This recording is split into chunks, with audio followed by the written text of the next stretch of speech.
Hey, hello, and welcome to the show.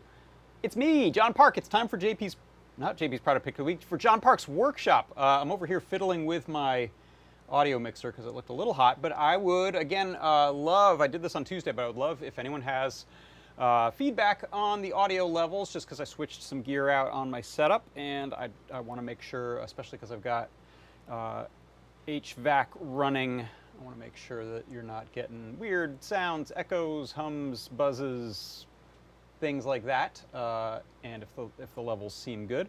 So let me know. In fact, I'm going to turn down, I have a second microphone input over on the workbench that we're going to use to listen to a little speaker later, so I wanted to turn that down for now since I'm not using it. Dave Odessa in the YouTube chat, hello, and he says the audio is good. Great. Hi, Mark Nord, howdy from Colorado, and Marie Meyer from Pasadena. Welcome, one and all. And also, if you're wondering, where is the chat? Where's the chat happening? Maybe you're over on Twitch, and who's that guy talking to? I'm talking to these people, too. That's the wrong way. That right there is our Discord server. It's adafruit.it/Discord. You can jump onto the server and then just look for the live broadcast chat channel. You can see it right there. We've got a bunch of different channels and it scrolls on and on. But these shows, these live streams we do, we like to hang out and chat with people over in our Discord live broadcast chat channel. So that's where that's happening. Thanks, Jonathan Rosenberg. And Connor McCarter says, maybe a tad low. How about a goose the channel level just a little bit? How's that? Let me know if I go too far, if it gets too loud. All right, let's see. So thanks for having me back. I was off for a couple of weeks, but I am back and back in fighting trim. What's the word for that? Fighting weight? Fighting condition? I'm not fighting. I'm a lover. I'm not a fighter. I'm here and feeling well. So that's the best I can do. Things that we have going on today. I've got a fresh coupon code for you so that you can buy some cool stuff in the Adafruit store and help us keep our lights on and our HVAC running and our microphones loud. I've got, let's see, a product pick of the week excerpt, a recap to share with you from Tuesday. I've got a CircuitPython parsec, continuing in our Circuit Playground series that we've been doing. Let's see, what else did I say I've got going on? I have a slightly clickbaity named project here today. I called it Minimum Viable Synthesizer. I am sure there are much more minimal ones, but this is for Synth.io, a pretty minimal synthesizer setup. It's one I'm using for my examples for the Synth.io Fundamentals Learn Guide that I'm working on right now, and I've started making little audio, actually little videos to show off the different functions of how the setup of Synth.io works. So I'll share with you that setup as well as some in progress behind the scenes work on that guide, since it's the main thing I've been working on for the last couple of weeks. What else? I've also got a little gear report, retro gear report thing I wanted to show you. And maybe that's it. We'll see. So first off, the much promised coupon code. So if you want to head over to the Adafruit store and get some stuff at 10% off, then Larsenheimer is your coupon code for today. That's right. I hope I spelled it right. Otherwise, Lars will be mad. Right, Lars? Look, there he is. He has no mushroom cloud or anything like that to show off. But Larsenheimer, Lars, you got a little fleck of something on your forehead there. Larsenheimer will get you 10% off in the store today. So head on over to Adafruit and look for some stuff. Look for some new things, some old things. If you go to the products drop down and click View All next to New Products, you'll see some stuff that's new. Look, here's this 2.8-inch TFT touchscreen that's a shield, an Arduino-shaped shield that's actually perfect for things like this Metro M7 down here and Metro RP2040 that came out recently, Metro ESP32S3, whole slew of new Metros, which is really cool. Hopefully I'll start doing some of those on product picks, so you can pick some up at a discount. These guys are not out yet. I can't wait for these cool round TFT displays, this very nice looking square TFT display. Looks like we'll be able to do some neat stuff with those, as well as the driver board for that. Those are in stock, the RA8875. So that's just some new stuff, but you can also always go to products categories and pick something by category, and you'll get 10% off if you use the coupon code Larsenheimer in your basket on the way out. So just throw stuff in your cart, and then right at the end where it says coupon code, type that in, Larsenheimer. That'll get you 10% off in the store today. Hi, Gary T. Gary T over in the YouTube chat says, I love the pattern of the LCD behind you. Thank you. This is a Feather DVI, has a DVI output, Feather with it's actually a HDMI shaped output, but it's DVI. And it's a RP2040 Feather. I am running a nice little bit of sample code that our good friend Toddbot, whose name will come up later when we talk about synthesizer stuff, Toddbot posted some nice studies in his GitHub repo that include this really nice little simple, elegant, not too attention-getting, just right. I think it's just right. So I've been running that for a while now because I just like the look of it. Other question from the chat. Dave Odessa said, are you done with the ambient machine? Yes, I finished the ambient machine. I showed the final version of it off about a month ago, maybe 3 weeks ago. And I have a learn guide up for it. So actually, let me go show that off right now. Learn.adafruit.com and ambient machine. This is it right here. So there's a learn guide for it, and we've got, I put up a couple demos, got your parts list there for what you'll need, including the, and I wonder if you were just saying this to make me say it, but it's the Moppe. We've got the Moppe IKEA mini storage chest there, Baltic birch plywood storage chest. We use 2 drawers, a medium and a small drawer, embedded in each other. I put the ambient machine in my other workspace. It is not here, unfortunately, so I can't show it to you. But the circuit is outlined here, both on the fritzing and a fritzing schematic, so fritzing breadboard view and fritzing schematic view, so that you can look at that and understand what's going on. It's essentially what I use, 20 switches. I used a couple of I/O expanders for that over I2C to make it straightforward and consistent. I've got a Metro M7 in there, which has got a lot of horsepower, and it's running a set of 10 wave files concurrently, and I'm using Mixer and the switches to turn the sounds on and off and change their volume. Then we've got the code section of the guide here, including the project bundle. So in case you're not familiar with these, if you're doing CircuitPython stuff, if you're following along on Learn Guides on Adafruit, you can click this Download Project Bundle. These are automatically generated from the code that we put up on our GitHub repo and any asset files, such as the WAV files that are used in this, and the libraries that you need for your version of CircuitPython. So click that, you'll get a zip file, and you can throw that on your board, and then including the code.py file that you'll need. And then I got a code explainer here that tells you how all the little pieces of the code work.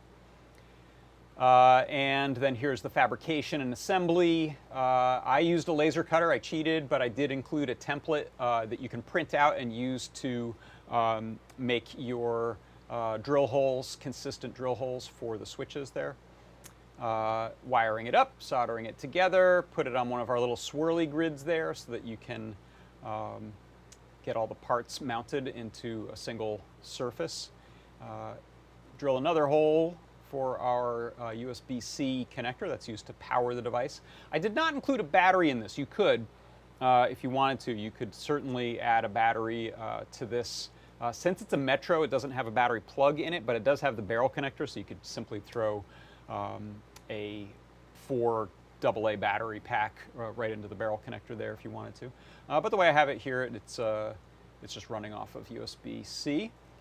And close it up. I threw a little paper, construction paper on the front there rather than painting it because it looked good enough and I was feeling a little lazy, but you could certainly paint your case if you wanted to. You could stain it. This Baltic birch doesn't stain that well. I think it looks better painted or raw. And then use it, enjoy it. So that is that Learn Guide. It is out. Thanks for the question, Dave Odessa. Let's see, what else? So, yeah, thanks, Todd. Todd included a gist for over in the,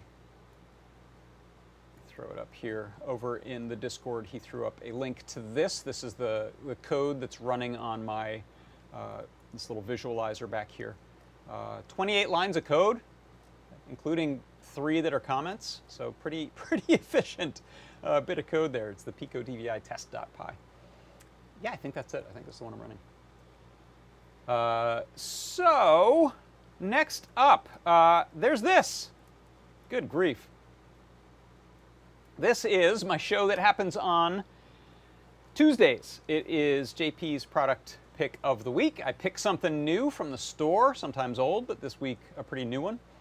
Put it through its paces, build a little demo, create a terrifying thumbnail image to bait all sorts of people on YouTube to come and watch a thing that'll possibly frighten them, and also to entertain myself.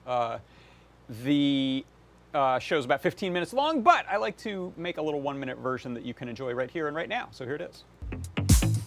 The ESP32S3 reverse TFT feather.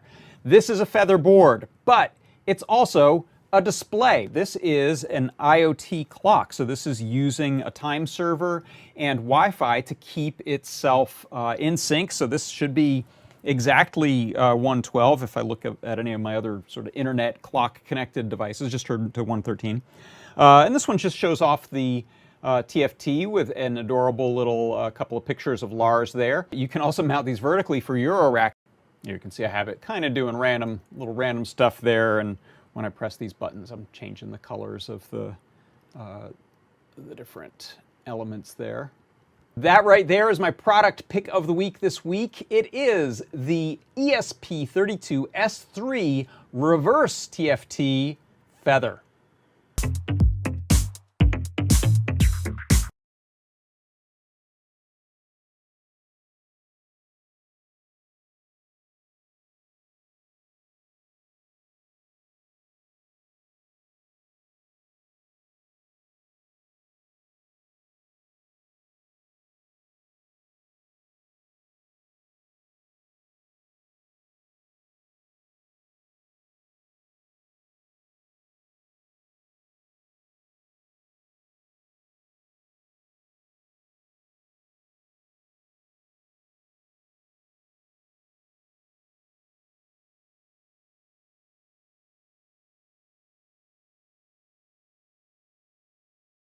Hey, thank you. I had my sound off. All right, I'm just getting back to the swing of things here.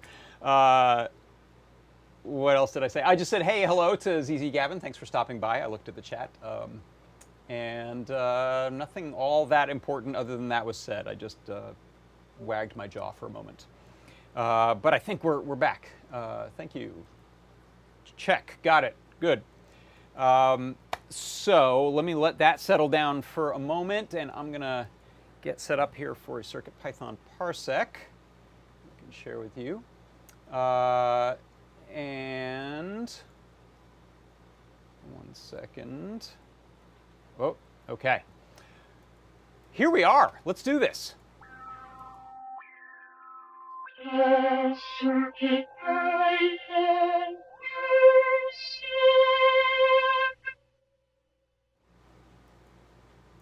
All right. I think I've got my audio and everything, so let's do it.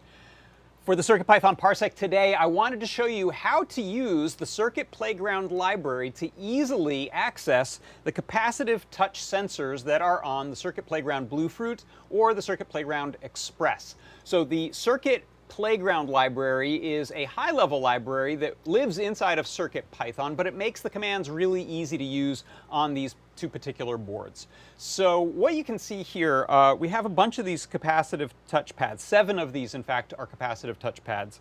And I'm just going to goose the brightness here because this is a little low. Flip my exposure. It's a little better. How about like that? So what I'm going to do is touch one of these. It's this A1 pad right here. And when I touch it, you can see over in my serial readout here. I'll reset this so that we can see it changing actually. When I touch this pad, it just prints out touched pad A1. And the way this works, I have time imported just to help with sort of debouncing. And then I just have this one library from Adafruit Circuit Playground import CP. That's the Circuit Playground library. Then my main loop, while true, if cp.touch_A1, that's that A1 pad, has been touched, then we're going to print and we're going to put a little delay in there. Now this can get much more interesting if we go ahead and check out this example I've got below.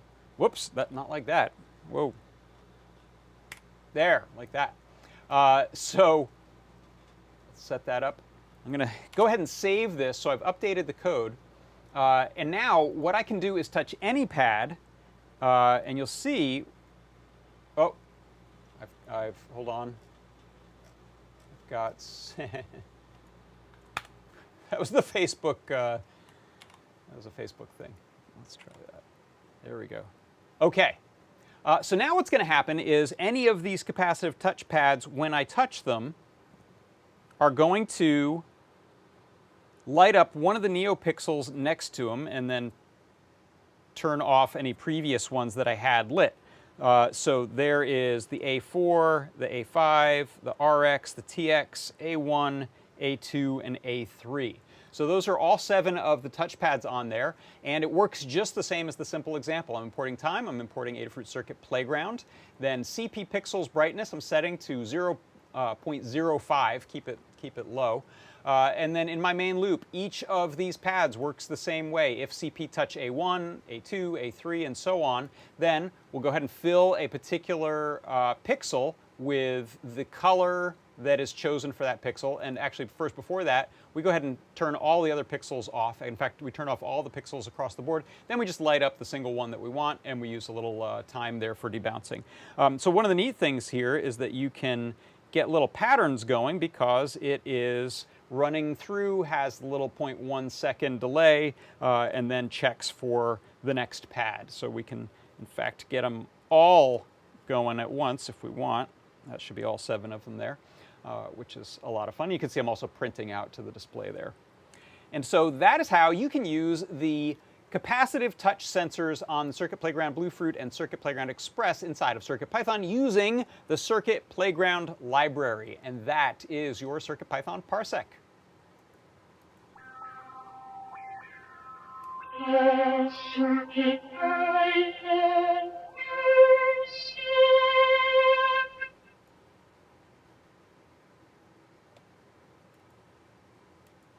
All right, there we are. Sorry, I bet there was an echo there on that song because I left the mic running. Now I'm scared to switch the mic off when I do things. Okay, let's see. Hem asked, do you have any files for that Eurorack mount? That's a great question. I do have them. I don't think I've published them anywhere, but I can publish just a SVG file if you want to use that as a fabrication file to cut these out, or you could use it to build a 3D printed. Where did I put them? I have one right here. Where did I put the actual? Oh, here's the laser cut one. Yeah. So there's the little board, the feather with the reverse mount TFT, and there's my little cutout there. It just gives you the holes, the 4 holes for mounting, and a window that includes all 4 of the buttons there. So yeah, you could 3D printed print cases. I think there may be some Ruiz Brothers 3D printed cases for these because we have both the S2 and S3 version of this. So this has been out in a couple of versions here long enough, I think, to generate some projects. But yeah, I will post up a file. Remind me on the Discord if you don't see it soon after the show. All right, so let's see. Next up, I wanted to show you a little retro gizmo preview. We're going to do another of Jepler's famous keyboard projects. And this is the next keyboard to get the CircuitPython keyboard adapter treatment. Look at that right there. That is a Dreamcast keyboard for the Sega Dreamcast that has, as you can see here, clear plastic for the top of the case and all of the keys. A little white back there. This was the HKT 4000. You can find them for about 40 bucks on eBay. This one is super clean. I'm so impressed. I'm not even sure. I think this is the original. I don't think this is even yellowed. It looks really good for something that probably came out in '99, somewhere around that, I think, if I remember. I was in line to get the Dreamcast on day 1, so I think it was '99 or 2000 maybe. So this is meant for a couple of uses on the Dreamcast. So the Dreamcast came with a modem. I think you could also get a Ethernet adapter for it instead if you wanted to, and browse the web. So this could be used along with a mouse, I believe, or maybe it was the controller and keyboard in that instance, to surf the web. And then there were some games like Phantasy Star Online, which I played networked on the Dreamcast, that used a keyboard before. Now, I didn't have this beautiful little mini keyboard. I had the one that was released in the US, which is a big, full-size, honkin' beige keyboard. So that just looks like all of your big battle tank keyboards. Unfortunately, it's rubber dome switches. These are not nice mechanical switches, but I played a lot of Typing of the Dead with this. So Typing of the Dead was one of the 3 or 4 games that came out in the what was the original called? Dawn of the Dead? It was a shooting game. It was a light gun game. It was in the arcades as well, and now I can't even remember what it was called. But I had this. My brother-in-law and I had a Dreamcast, the game. He has the game still. I don't have it.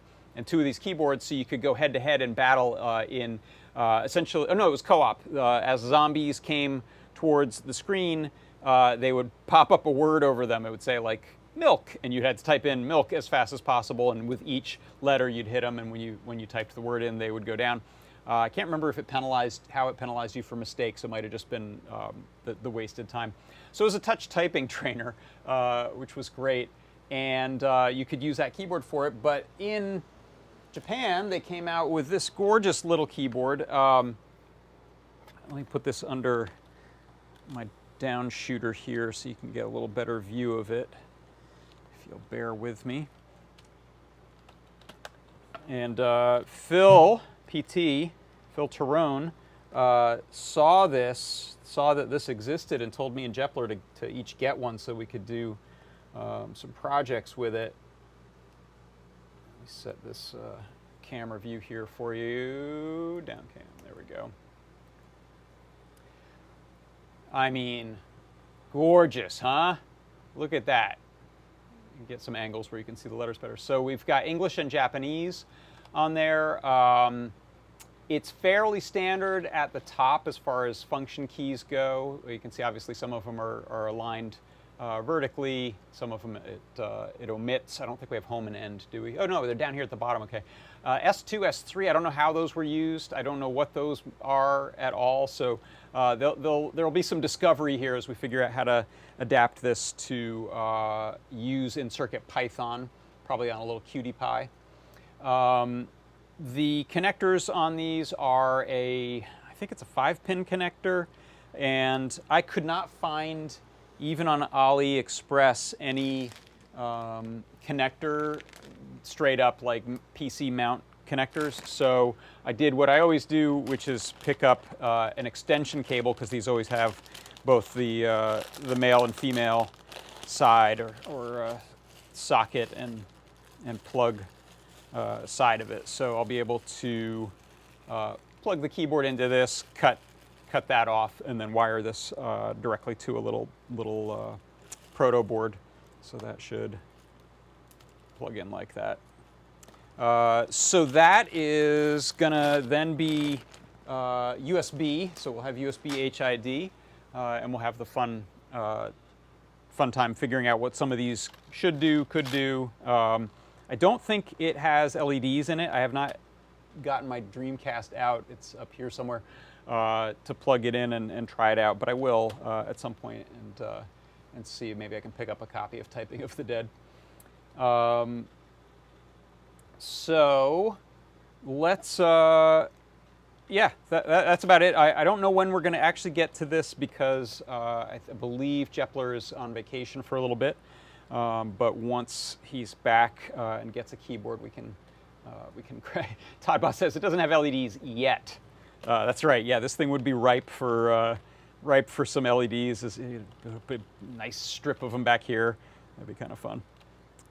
There it is, the Dreamcast see-through keyboard. So let's see, what else have we got going on? Minimum viable synthesizer. So to introduce this, let me bring back my web browser and give you a little update on my progress, a little behind the scenes on this Learn guide. So this is in progress. It's not up yet. You can't access it. But this is the Audio Synthesis with CircuitPython Synth.io guide. And the two main sections that I've fleshed out so far are the synthesizer fundamentals. And so what I'm doing is talking about sort of the building blocks of synthesis that are relevant to how Synth.io works, so that we can make sense of the parameters that we have to deal with. So I explain what the oscillator is with different wave shapes, and then I have little examples here. You might even be able to hear this. Let me see.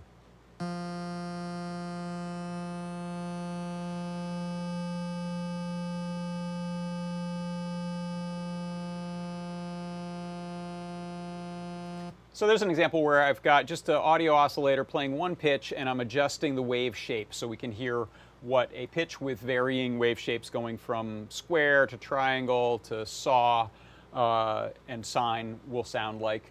And I've got examples that I built in VCV Rack of those, just so we can see them visually. That's what these little movies are here. And then I've also got these symbols that come from the Patch and Tweak book. They are available, Creative Commons licensed symbols for use in describing synthesizer patches. I have a little link here that says where you can get them. And so I'm using these to show how the different filters work, examples of how the filters sound, what is amplification / attenuation, how an envelope generator works to modulate that amplification or attenuation, examples of those, and then the subtractive synth flow, signal flow. If you were here on CircuitPython Day, I did an example using a little Eurorack synth of how this goes together.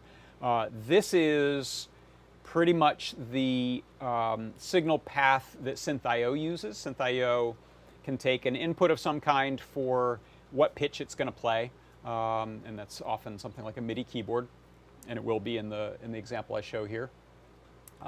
Going into your oscillator. Oscillator can be different wave shapes. That goes into a filter, which can cut off certain frequencies, emphasize certain frequencies. That goes through an amplification / attenuation with an envelope to shape it. So fast attack, slow decay, and release, etc. You can make things sound plucky, make things sound like they have a long sustain and release on them.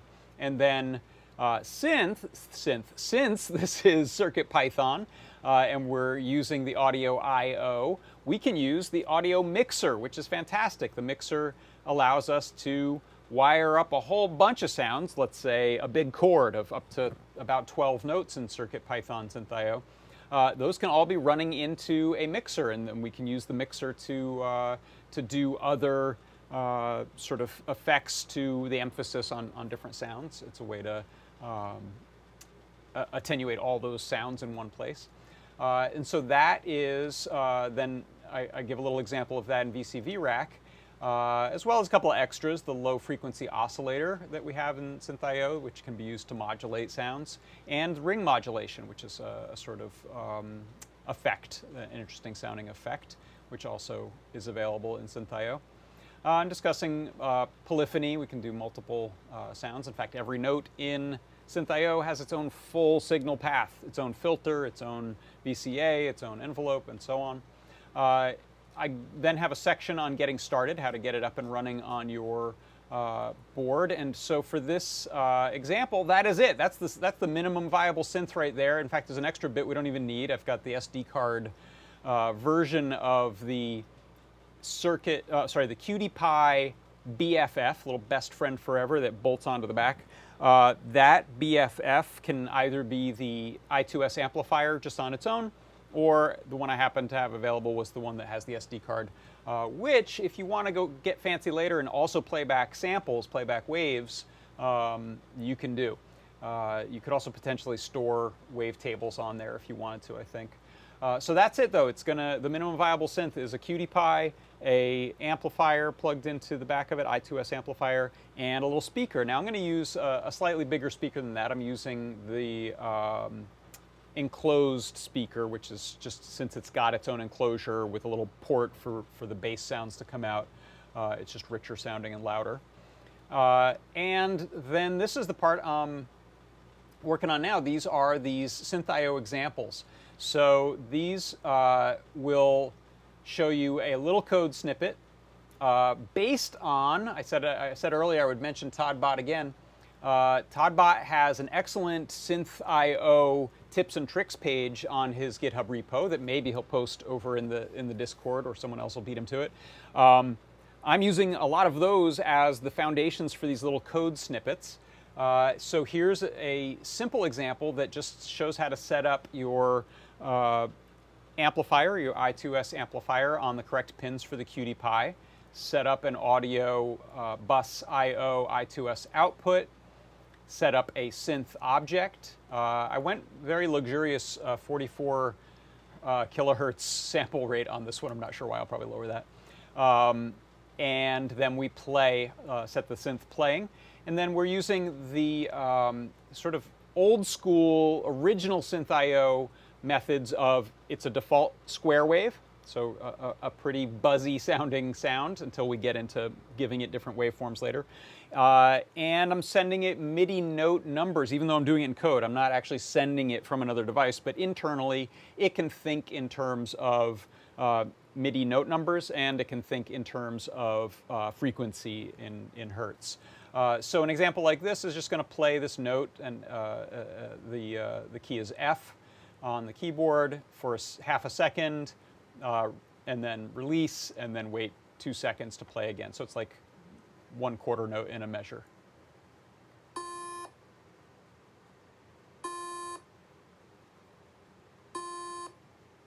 See the little speaker moving there in the video. So whoops, let me pause that. So then we've got setting up a very similar thing, but just playing chords. Then using the mixer so that we can alter the sound on each note or chord that plays. I'm adjusting the mixer volume, and we start getting adding the envelopes in. So you can see here's filter. This is mimicking the first section, which explained this in broader terms and used VCV rack. Now I'm replicating all of that stuff with the little minimum viable QT Py synth. And then we're adding MIDI note input into it.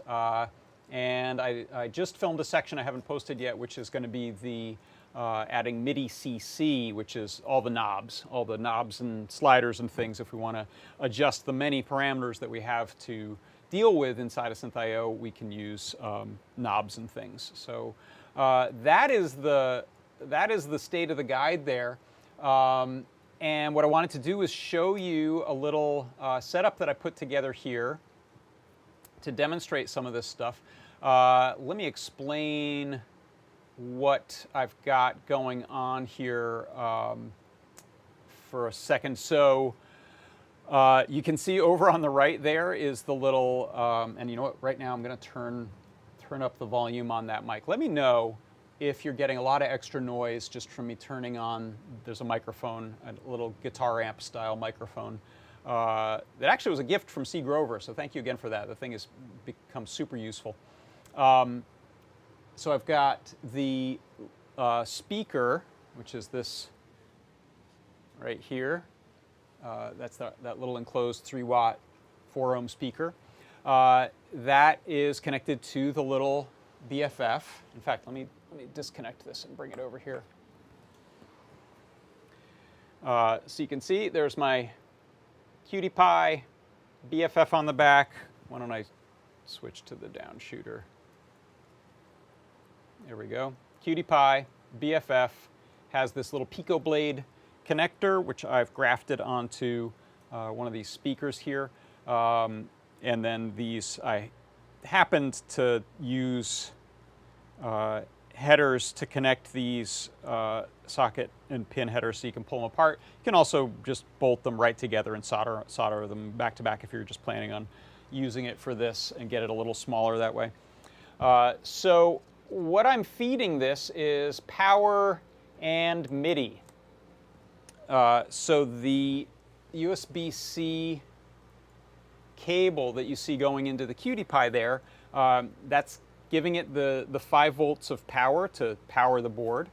And then it's also able to send USB MIDI messages over to the thing. And then the rest is all Synth.io. And I'll show you the code in a second. Yeah, P. Curry says, of course, there's a key step. These are super useful for these demos. So that keyboard is actually sending out a MIDI over serial MIDI, sort of traditional MIDI. And then I have a little gizmo that can act as a USB MIDI host so that thing is taken care of. You can use a computer for this. You can use a Raspberry Pi for this. I happen to be using a RetroKits RK006 for this. And I'm hosting also this guy right here. So you may recognize this one. I've got a project guide about building this as a Lightroom controller for doing color correction, color grading in Lightroom. It's 4 of our Stemma QT Seesaw sliders there. And this is actually one board that has 4 mechanical key switches on it.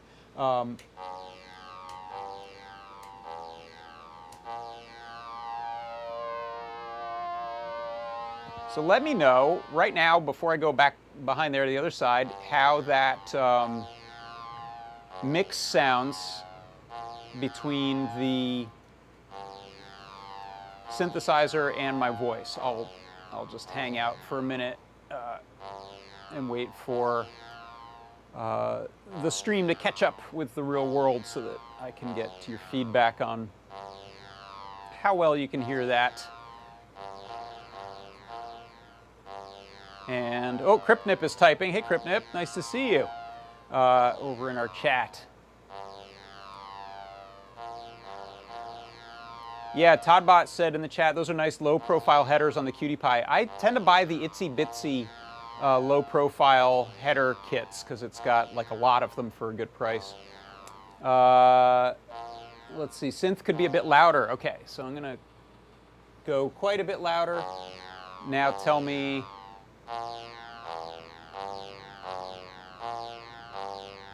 Tell me how that level is. These will also be higher pitched over here. And that mixed with the voice.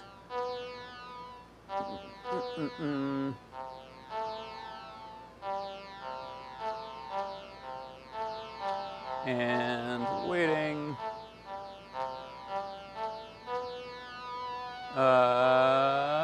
Still low, but we can hear it. All right, let me give us a little more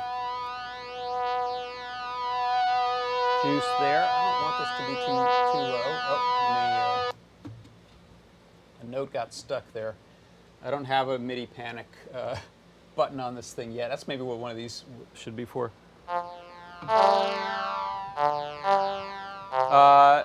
Cryptics asks, is the code for the Qt MIDI type A or type B? Okay, so I'm sorry, that part of the thing is actually not what it seems. I'm actually coming out of the key step with, I think that's type A, going into the RK006 there. I'm not using the Qt Pie with MIDI directly in this case, only because I'm trying to keep the setup in the guide really simple. So I'm not soldering to it, so I didn't want to solder a little MIDI circuit to this. I'll include some guidance on that or a little separate thing, but in this case, I'm just getting my MIDI over USB on there. So I built something recently in an Altoid tin that I showed, and that was USB-A is the way I set it up. Okay, so seems like maybe thumbs up on the sound there, hoping. I'll crank it even a little higher. Tell me when to stop. You know what I should probably do is also get this closer. That'll probably make a huge difference. Oh.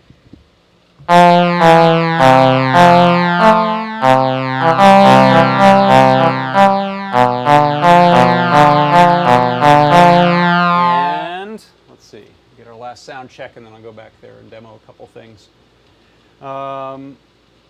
Let's see. All right, so let's go ahead and get rid of that. And head over to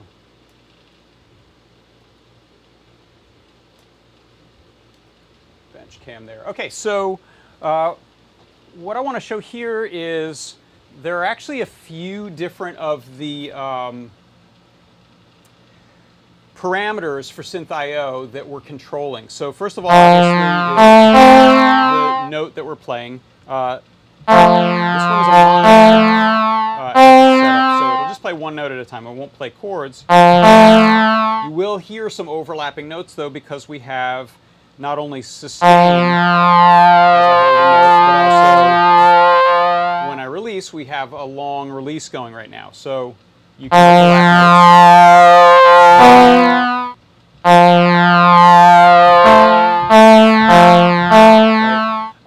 that release tail is actually one of the parameters that I have also controllable from MIDI. So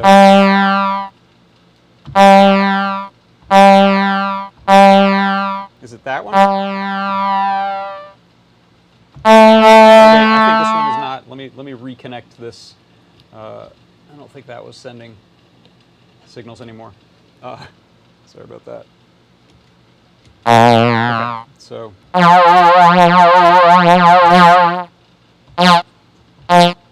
Okay, so this is a really short release on the envelope. So I'll press a note, and when I release, it just drops right off.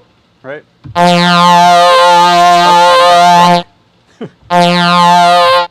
So as I increase this slider right here,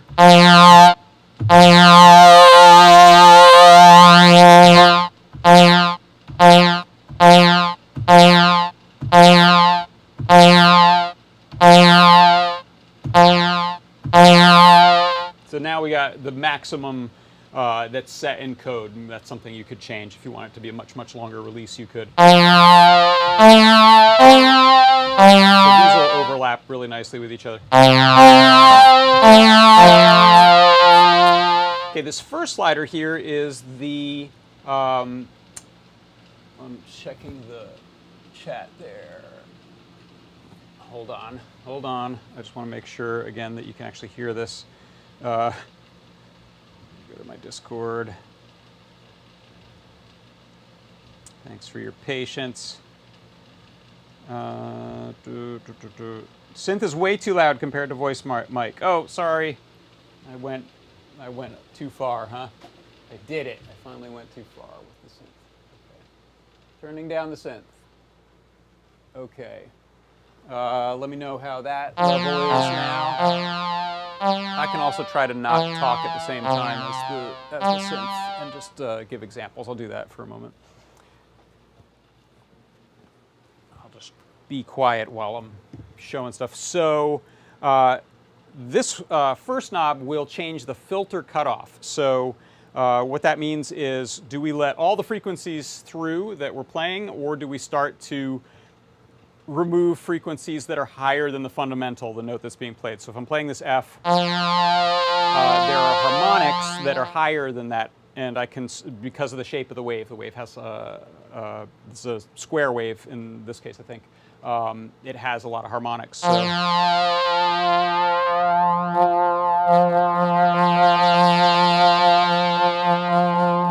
So here you can hear that we get all the harmonics through, all the frequencies, and we get that kind of muffled sound on this, which is a low-pass filter in this case. The next one that I have, so I mentioned filter, envelope, the envelope release time. This is the detuning of two oscillators. So there's two oscillators, I think, playing simultaneously that are either in tune with each other or start to get out of tune with each other, which gives us this nice phasing effect, chorusing phasing effect. You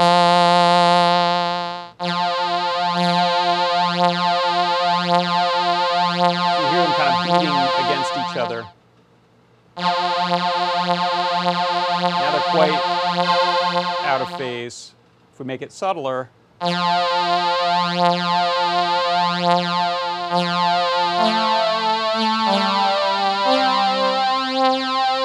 gives it this kind of cool movement to it, kind of keeps it alive. And then the last parameter that I hooked up here is this a sort of a vibrato, or yeah, it's like a vibrato effect. It's going to be the pitch wavering above and below the center of the note. Let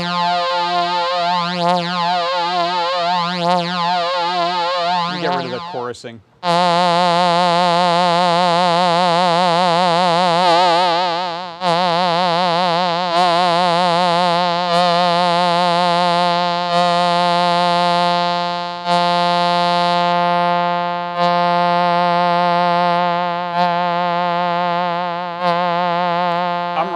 Actually the tremolo, so that is not changing the pitch, but is sort of wobbling the level. I think that's what that one's doing. No, that is pitch. Sorry. Okay, so that's like a vibrato. Yeah. Okay, so that's the same as the mod this little pad on the keyboard sends the same MIDI CC 18, I think it is.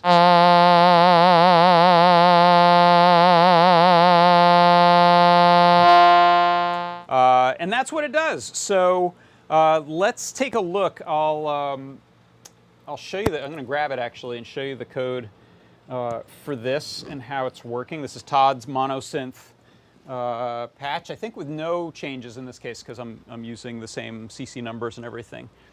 So let's get a little set up here like so. Get that extra me out of there. And let's find a USB-C cable. Where'd you go?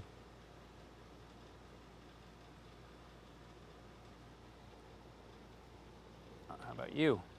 All right, let's see if this one works.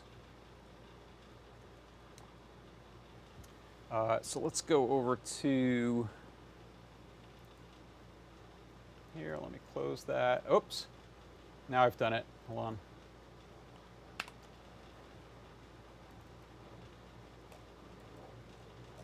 Let's fix.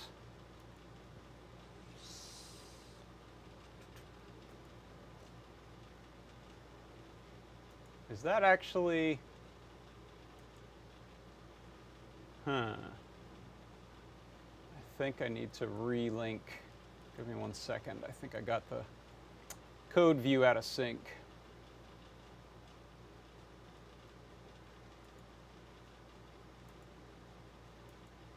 There we go. So here we go. This is monosynth 1 synthio.py from Toddbot. It's partial port of his monosynth 1 from the Mosey experiments. And here you can see these are these MIDI notes that were used, or MIDI CCs that were used. So MIDI CC number 74 was the filter cutoff. I wasn't using the resonance. I left it at some default 0.5 or something. Envelope release time was the next one, the detune amount, and then the pitch vibrato. Okay, so those were the CCs that I was using on the little slider box.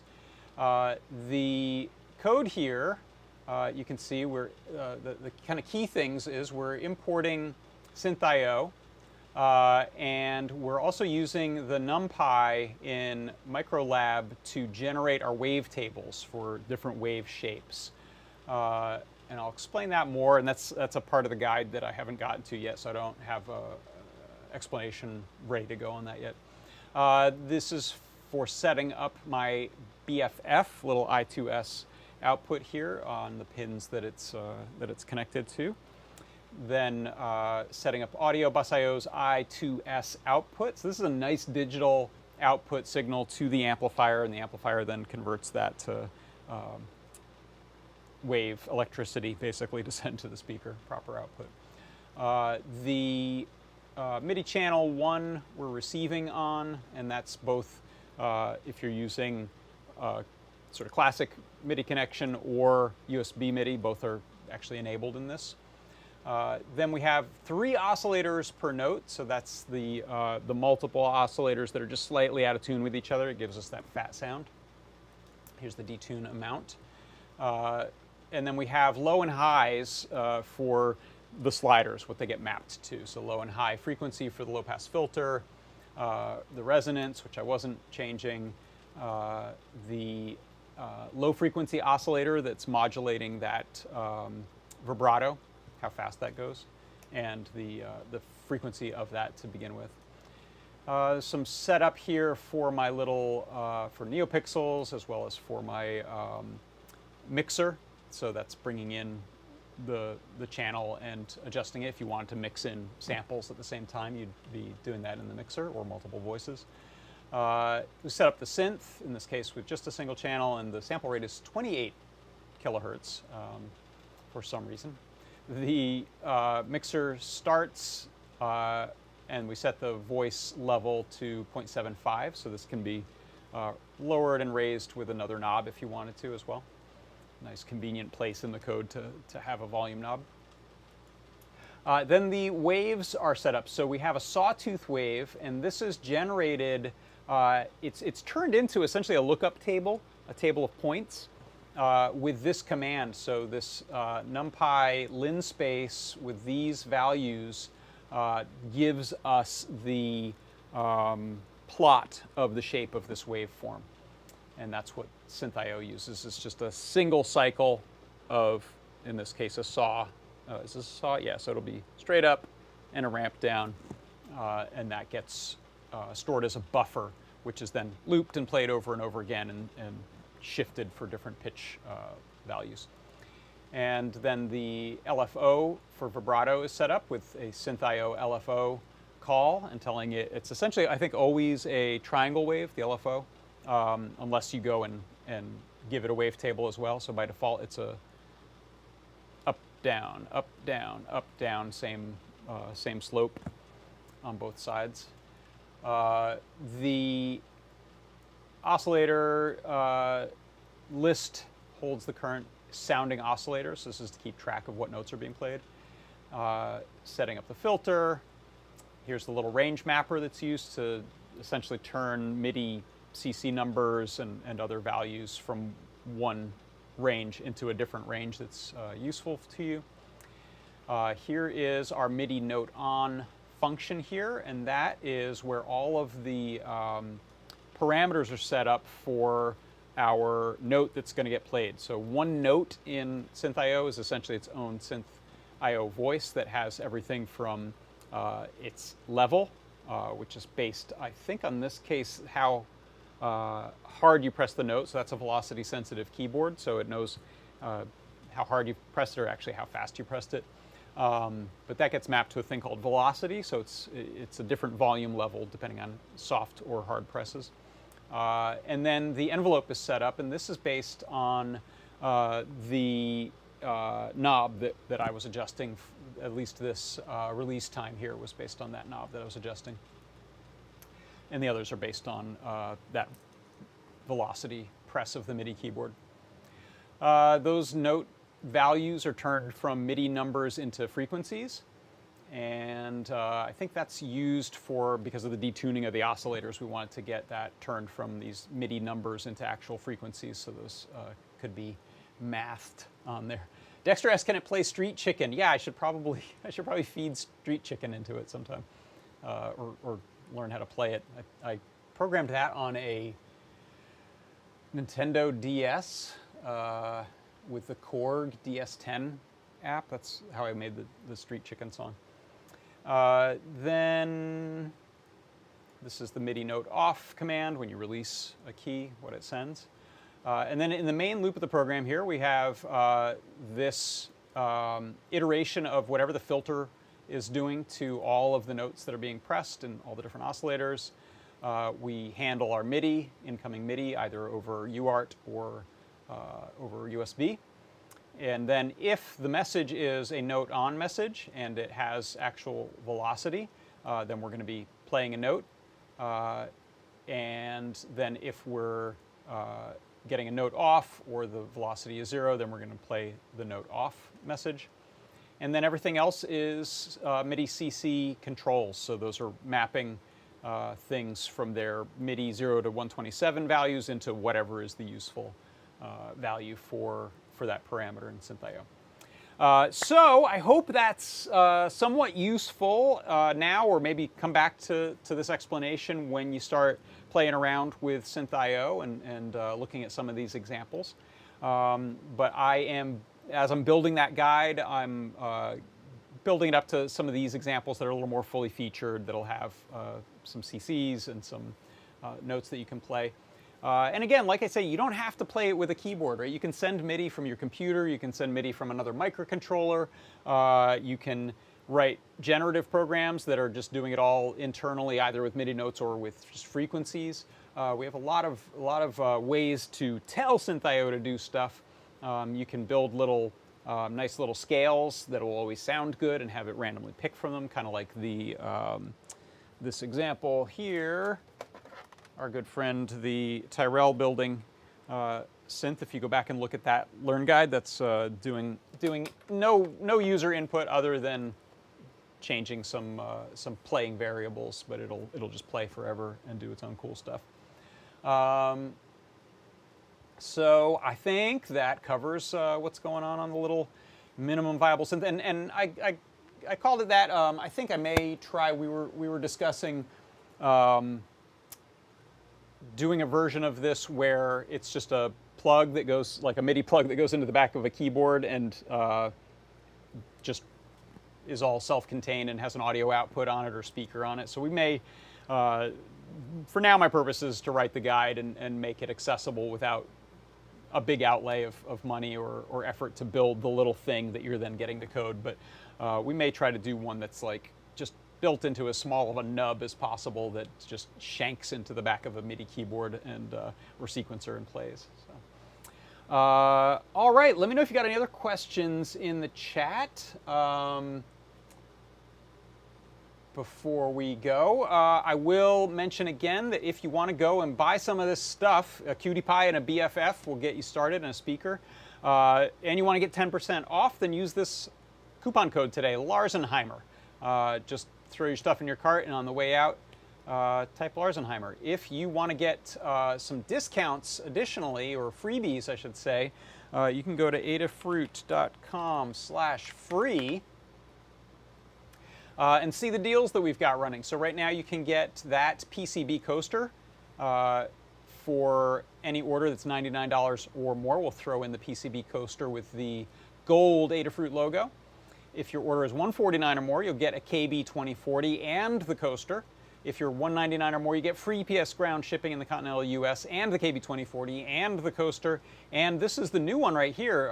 This is a brand spanking new board and a brand spanking new offer. If your order is $299 or more, you will get an Adafruit Metro M7. This is the one with the SD card on it, the collab one with NXP and DigiKey.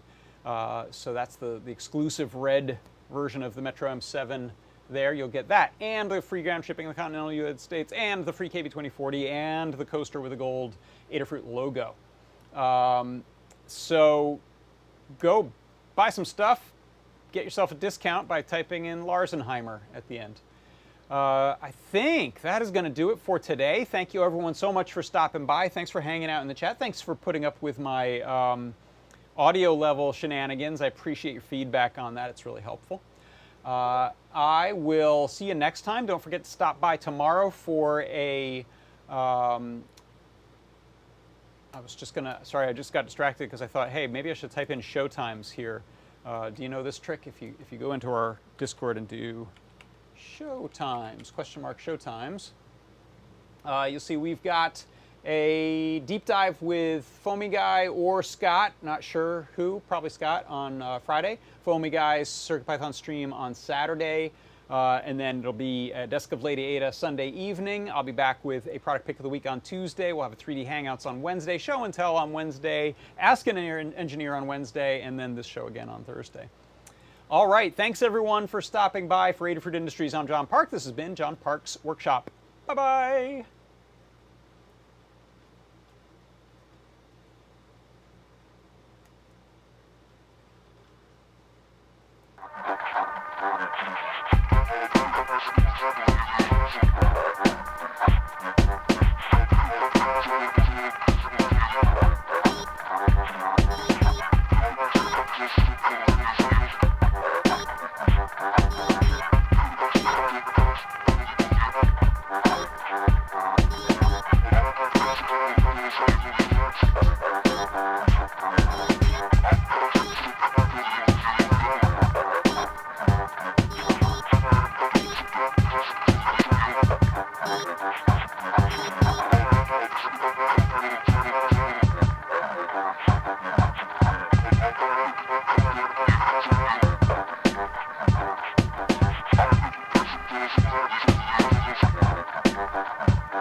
Thank you.